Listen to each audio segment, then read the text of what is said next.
Die naweek wat verby is, was Paasnaweek gewees en hier by Jubilate het ons donderdag aand by mekaar gekom vir ons visie en broodjie aand en ons het daardie aand ook saam afgesluit met nagmaal en die Christuskers uitgedoof om te dink aan die feit dat Jesus Christus vir jou en my aan die kruis gesterf het.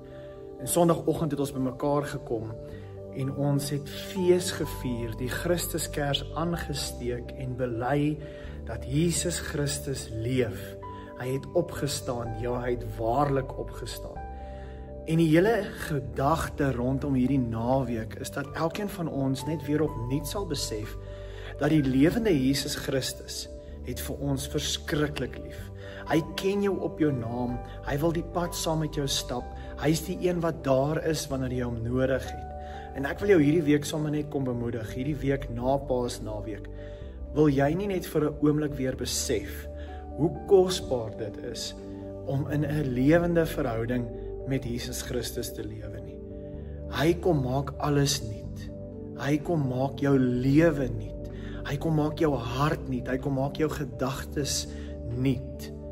Wil jy nie net in hierdie week wat voorlê weer opnuut jou verhouding met die Here Jesus Christus begin uitleef nie?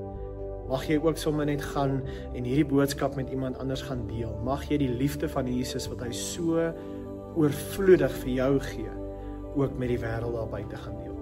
Gaan leef in die nuwe lewe wat daar in Jesus se opstanding ook vir jou beskikbaar is. Mooi week.